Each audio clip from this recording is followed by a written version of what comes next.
Share market में पैसा नहीं बनने का यह बिल्कुल कारण नहीं है कि आपको शेयर मार्केट नहीं आता है। आप भली भांति जानते हैं शेयर मार्केट। समस्या है कि हमें मजबूत कंपनी चुनना नहीं आता। मजबूत कंपनी कैसे चुनेंगे?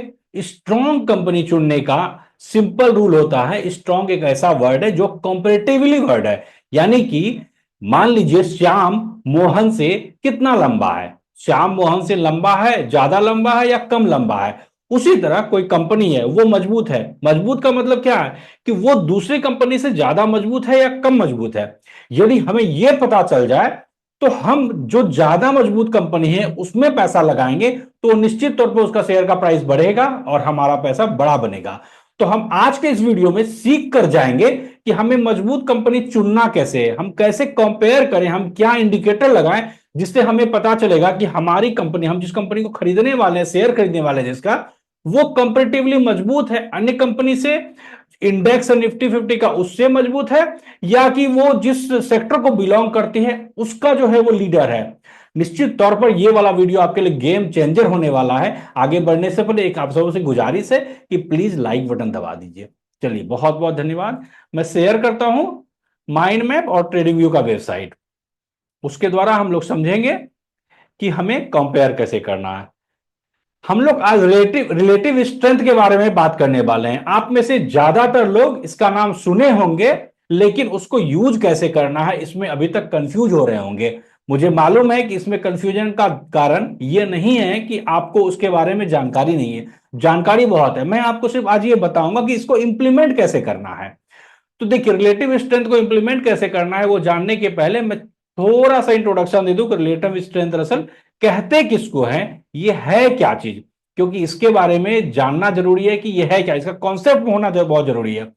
तो रिलेटिव स्ट्रेंथ हमें दिखाता है, बताता है कि स्टॉक जो है वो परफॉर्म कर रहा है कंपैरेटिवली अदर स्टॉक से ज्यादा या कम। मैंने पहले ही कहा ये कॉम्पेरेटिव वर्ड है, कंपैरिजन इस यहां होता है। तो हम जिससे कंपैरिजन करना चाहते हैं, मान लीजिए हम किसी एक स्टॉक का दूसरे स्टॉक से कंपैरिजन करना चाहते हैं, या एक स्टॉक का पूरे इंडेक्स से कंपैरिजन करना चाहते हैं, या एक स्टॉक का हम चाहते हैं कि वो जिस इंडस्ट्री को या सेक्टर को बिलोंग करती है उससे कंपेयर करना चाहते हैं, तो हमें यह बताएगा कि ये वाला जो स्टॉक है ये इस चीज से मजबूत है या कमजोर है। और हम ये जब जान जाएंगे तो हम उसमें पैसा लगाएंगे। यदि हमें पता लगा नहीं ये जो है ये मजबूत है ही नहीं, तो हम फिर इसको छोड़कर दूसरी कंपनी पर ध्यान देंगे। ये हमें मदद करता है कौन सी कंपनी मजबूत है और कौन सी कमजोर है। सिंपल शब्दों में बस यही चीज है रिलेटिव स्ट्रेंथ। क्यों रिलेटिव स्ट्रेंथ इंपॉर्टेंट है, ये बहुत जरूरी है कि आखिर ये जरूरी क्यों है, क्योंकि इसके अलावा और भी बहुत सारे इंडिकेटर है, हम वहां जान लेंगे ना आखिर यही क्यों। तो ये हमें मदद करता है लीडिंग स्टॉक, जो मार्केट में स्टॉक लीड कर रहा है ना, करेंट के डेट में, आज के डेट में कौन लीड कर रहा है, ये जानने के लिए रिलेटिव स्ट्रेंथ जानना बहुत जरूरी है। यदि आपको लग रहा है कि मैं बिल्कुल सही जा रहा हूं ना, तो आप भी मेरे साथ बने हैं इसके लिए। W with you comment box में लिखिए। कमेंट बॉक्स में प्लीज डब्ल्यू लिखिए अभी पॉज करके। Thank you so much. अब दूसरा कारण है क्यों जरूरी है ये जानना, क्योंकि ये हमें shows us which stocks are more powerful than other, यानी कौन स्टॉक्स ज्यादा पावरफुल है दूसरे के कंपेरिजन में। तीसरा point, helps us avoid weak stocks that may not give good return. सबसे इंपॉर्टेंट पॉइंट है कि हम यदि गलत कंपनी में पैसा लगाए रखेंगे और हम 2 साल के बाद या साल भर के बाद हमें पता चलेगा ये तो परफॉर्म करने वाला ही नहीं था, तो हमारा पैसा साल भर के लिए बिल्कुल ब्लॉक हो जाएगा और उसके बाद हम शिफ्ट करेंगे ना तो उस साल का रिटर्न चला जाएगा। तो हम इन्वेस्ट करने के पहले ये इसको सही तरह से अप्लाई करें।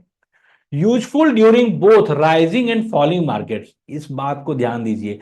ये सिर्फ अप ट्रेंड वाले मार्केट के लिए जरूरी नहीं है, ये जब मार्केट डाउन में जा रहा है ना वहां पर भी हम कंपेयर कर सकते हैं।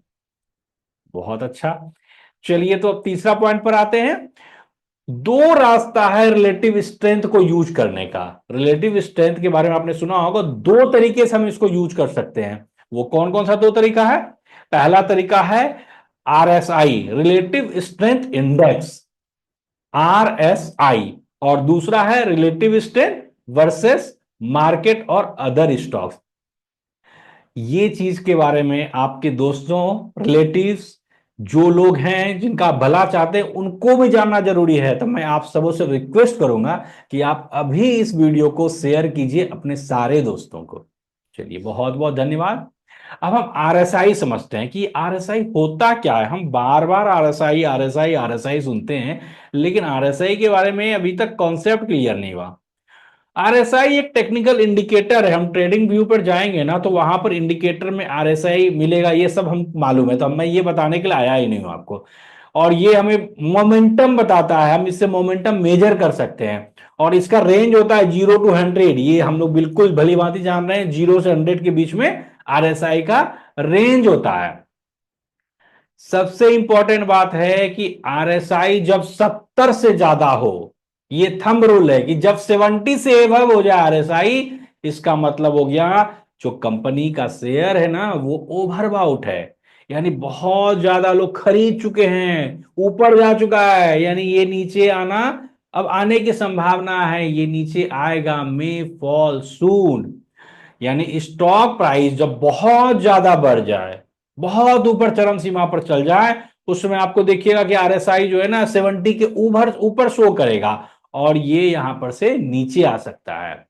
और आरएसआई यदि 30 के नीचे चला जाए, बिलो 30, इसका मतलब काफी बिकवाली आ चुकी है, बहुत ज्यादा सेलिंग आ चुका है, और यहां से लोग खरीदारी करेंगे, बाइंग प्रेशर आएगा।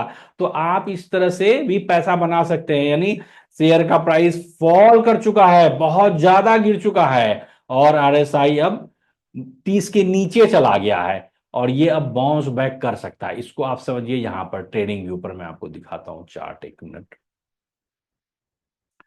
पहले आरएस को मैं हाइड कर देता हूं, और यहां पर इसको मैं थोड़ा सा इसको बड़ा करता हूं। आरएसआई को, आरएसआई ये देखिए। अभी मैं यहां पर खोलता हूं, मान लिए एशियन पेंट। ठीक है, एशियन पेंट का देखिए आरएसआई, ये यहां पर देखिएगा इस पॉइंट पे तो 73 के आसपास चला गया था। यानी 17 अप्रैल 2025 को आरएसआई 73 पॉइंट के ऊपर जा चुका था। और इसके बाद देखिए कि यहां पर बिकवाली आई, क्योंकि ये ओवरबॉट जोन है, ऊपर जा चुका है काफी, 70 के ऊपर चला गया। तो यहां पर से बिकवाली आई, और बिकवाली आते आते आते अभी करेंटली ये कहां पर है, तो अभी फिलहाल ये 53 पॉइंट पर है। तो ये ना ही ओवरबॉट जोन में है, ना ओवर सोल्ड जोन में है। तो 30 के नीचे आ जाए, 30 तक आ जाए तो भी खतरा है, और 70 के ऊपर चला जाए तो भी रिस्क है। मुझे लगता है कि रिलेटिव स्ट्रेंथ इंडेक्स आरएसआई आपको पूरी तरह से क्लियर हो चुका होगा, और कोई भी डाउट नहीं होगा। और अब आप आगे से आरएसआई को अच्छे से यूज कर पाएंगे, इंडिकेटर में लगा पाएंगे। इसमें दूसरा था, मैं पहला बताया, दूसरा है रिलेटिव स्ट्रेंथ। ये इससे भी इंपॉर्टेंट है, आरएसआई से भी ज्यादा इंपॉर्टेंट, ये इसको समझना और भी जरूरी है। क्या है रिलेटिव स्ट्रेंथ वर्सेस मार्केट? ये है, it compares stock performance to a benchmark like Nifty 50। यदि कोई कंपनी का शेयर आप कंपेयर करना चाहते हैं निफ्टी 50 से, तो आप रिलेटिव स्ट्रेंथ के द्वारा कंपेयर कर सकते हैं। एग्जाम्पल है, यदि निफ्टी गोज अप 5%, यदि निफ्टी 50 5% ऊपर गया, और मान लीजिए स्टॉक ए है वो 10% ऊपर गया, इसका मतलब क्या हुआ कि आपका स्टॉक ए कंपनी ज्यादा स्ट्रांग है निफ्टी 50 से। यही तो हमारा उद्देश्य है। हम क्या चाहते हैं कि हमारा स्टॉक जो है वो निफ्टी 50 से ज्यादा अच्छा परफॉर्म करे। और यदि नहीं करेगा तो हम इतना मेहनत क्यों करें, हम तो निफ्टी 50 में आने वाले जो शेयर हैं वहां पर इन्वेस्ट कर देंगे, और जो निफ्टी 50 रिटर्न देता है हमें वो रिटर्न मिल जाएगा। तो हमारा उद्देश्य है कि हमारा स्टॉक आउट परफॉर्म करे निफ्टी 50 से, तभी तो हम इतना चुनते हैं और वहां लगाते हैं पैसा। It helps us choose better performing stocks, ये हमें मदद करता है चुनने में बेटर परफॉर्मिंग स्टॉक से।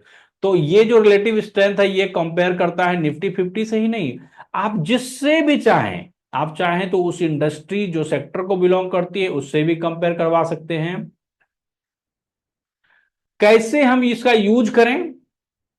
सबसे पहले कंपनी चुनिए जिसका रिलेटिव स्ट्रेंथ ऊंचा है, ज्यादा है राइजिंग मार्केट में। Avoid stocks with low relative strength, जिसका लो रिलेटिव स्ट्रेंथ है, यानी यहां पर हाई लो का मतलब क्या है, कंपेरेटिवली। जिन निफ्टी 50 से कंपेयर कीजिए, या नहीं तो आप अपने सेक्टर्स कंपेयर कीजिए। आपका जो कंपनी है निफ्टी 50 से और आपके सेक्टर से आउट परफॉर्म करना चाहिए। मैं अभी आपको बताऊंगा ट्रेडिंग व्यू पर ले जाकर कैसे देखना है। कंबाइन आरएसआई, आरएसआई के साथ कंबाइन भी करना और अदर इंडिकेटर से, सिर्फ आप इसको इस पर भरोसा नहीं करना, आरएसआई भी देखना है और अदर इंडिकेटर भी लगाना है इसके साथ में डिसीजन लेने के पहले। Helps in momentum investing, buying strong stocks, in strong stocks लेने में हमें काफी मदद करता है। तो मैं आपको अभी ट्रेडिंग व्यू के वेबसाइट पर ले चलता हूं और वहां पर चल के हम लोग समझेंगे कि किस तरह से ये हमारा आरएसआई, रिलेटिव स्ट्रेंथ, आरएसआई तो हम समझ गए।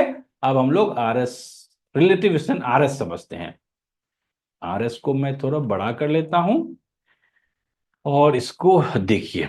अभी एशियन पेंट्स है, एशियन पेंट्स का कंपेयर किया गया है यहां पर निफ्टी 50 से। देखिए इसको लगाना कैसे, यहां पर इंडिकेटर में जाएंगे ना, इंडिकेटर में जाने के बाद यहां पर आप सर्च कीजिएगा रिलेटिव स्ट्रेंथ लिखकर, तो ये रिलेटिव स्ट्रेंथ आ गया। इस तरह से आप रिलेटिव स्ट्रेंथ लगा सकते हैं। रिलेटिव स्ट्रेंथ लगाने के बाद में आप इसके सेटिंग्स में जाकर के यहां पर कुछ और इंडेक्स रहेगा, इसको चेंज करना है। यहां पर बटन दबाइएगा और निफ्टी 50 सेलेक्ट कीजिएगा यदि आप चाहते हैं निफ्टी 50 से कंपेयर करना। तो निफ्टी 50 यहां पर ऑलरेडी सिलेक्टेड है, यहां पर ओके कर दीजिएगा और देखिए कि ये निफ्टी 50 सिलेक्टेड है। इसमें ये जो लाइन देख रहे हैं ना, यहां पर वाला लाइन, ये जीरो लाइन जो है, ये जीरो लाइन ये निफ्टी 50 का लाइन है। और Asian paints company zero line के नीचे है, यानी कि निफ्टी 50 से अंडर परफॉर्म कर रही है, ये कमजोर है। उस स्थिति में हम अभी एशियन पेंट्स में पैसा नहीं लगाएंगे क्योंकि ये मार्केट से आउट परफॉर्म नहीं कर रही है। तो हम चलिए दूसरी कंपनी को खोजते हैं, Hindustan aeronautics limited, HAL। HAL की बात करें तो ये देखिए HAL अभी फिलहाल जीरो लाइन के ऊपर जा चुका है, यानी अभी पहले ये नीचे था लेकिन अभी ये जीरो लाइन के ऊपर है, यानी मार्केट से ये बेटर परफॉर्म कर रहा है। तो अभी फिलहाल ये मार्केट से ज्यादा मजबूत है। हम लोग लेते हैं अब, मान लीजिए कोई बैंक लेते हैं, आईसीआईसीआई बैंक लेते हैं। आईसीआईसीआई बैंक देखें ना तो ये बैंक भी निफ्टी 50, ये जीरो लाइन देख रहे हैं ना, ये जीरो लाइन, जीरो से ऊपर है, ये वाला लाइन है आईसीआईसीआई बैंक का, ये ब्लू लाइन, और ये जीरो लाइन है निफ्टी 50 का। तो ब्लू लाइन इस जीरो लाइन के ऊपर है, इसका मतलब आईसीआईसीआई बैंक निफ्टी 50 से बेटर परफॉर्मेंस दे रहा है, अच्छा दे रहा है। अब हम चाहते हैं कि नहीं, ये जो निफ्टी 50 से कंपेयर कर लिए, हम देखना चाहते हैं कि जो बैंकिंग सेक्टर है वो इससे बेटर कर रहा है कि नहीं। तो हम यहां पर आएंगे, सेटिंग्स में जाएंगे और यहां पर इस पर क्लिक करेंगे और यहां पर Nifty bank, Nifty bank index को सेलेक्ट करेंगे, ओके करेंगे। अब देखिए निफ्टी बैंक यहां सेलेक्ट हो गया। अब ये जो जीरो लाइन है ये निफ्टी 50 का नहीं दिखा रहा है, ये निफ्टी बैंक का दिखा रहा है। तो निफ्टी बैंक से भी आईसीआईसीआई बैंक ऊपर है, यानी निफ्टी अपने सेक्टर में भी ये बेटर है। दूसरा बैंक देखते हैं, एसबीआई को देखिए, state bank of India. State bank of India देखिए कि ये जीरो लाइन निफ्टी बैंक से नीचे है, यानी अंडर परफॉर्म है। इस स्थिति में हम क्या करेंगे, एसबीआई का शेयर को हम लोग अवॉइड करेंगे। और बैंकिंग सेक्टर में यदि हमें इन्वेस्ट करना है तो हम क्या करेंगे, आईसीआईसीआई बैंक। आगे बढ़ने से पहले डिस्क्लेमर, मैं एक सेबी रजिस्टर्ड एडवाइजर नहीं हूं, ये वीडियो मैं एजुकेशनल पर्पज से बना रहा हूं, मैं बिल्कुल सिखाने के पर्पज से बना रहा हूं। आप अपना रिसर्च करके ही बाय कीजिएगा। चलिए तो लास्ट पॉइंट है, इसको करके बस वीडियो को एंड करते हैं। की टेकअवेज यही है कि रिलेटिव स्ट्रेंथ जो है, जिसके बारे में अभी हमने लास्ट में चर्चा किया, वो हमें बताता है कि ये हमारा कंपनी कितना मजबूत है कंपैरेटिवली निफ्टी 50 या जो सेक्टर है उससे। और आरएसआई हमें मदद करता है ये जगह देखने में कि वो ओवरबॉट है या ओवरसोल्ड जोन है। Helps in smart decision making for buying and selling, ये दोनों ही हमें मदद करता है डिसीजन लेने में, बाइंग और सेलिंग के लिए। इसके साथ में हमेशा कंबाइन कीजिए अदर टूल्स और रिसर्च कीजिए, तभी आप इसको यूज कीजिए। चलिए आज के लिए इतना ही। आपको मेरा वीडियो पसंद आया हो तो जरूर से जरूर लाइक करें। अभी तक सब्सक्राइब नहीं किए हैं तो प्लीज प्लीज प्लीज अभी सब्सक्राइब करें मेरे चैनल को, और अपने सारे दोस्तों को शेयर करें। स्टॉक मार्केट के बारे में यदि मेरे से 1 to 1 सीखना चाहते हैं तो मुझे व्हाट्सएप पर अभी मैसेज कीजिए। मेरा व्हाट्सएप नंबर डिस्क्रिप्शन बॉक्स में अवेलेबल है। Thank you so much.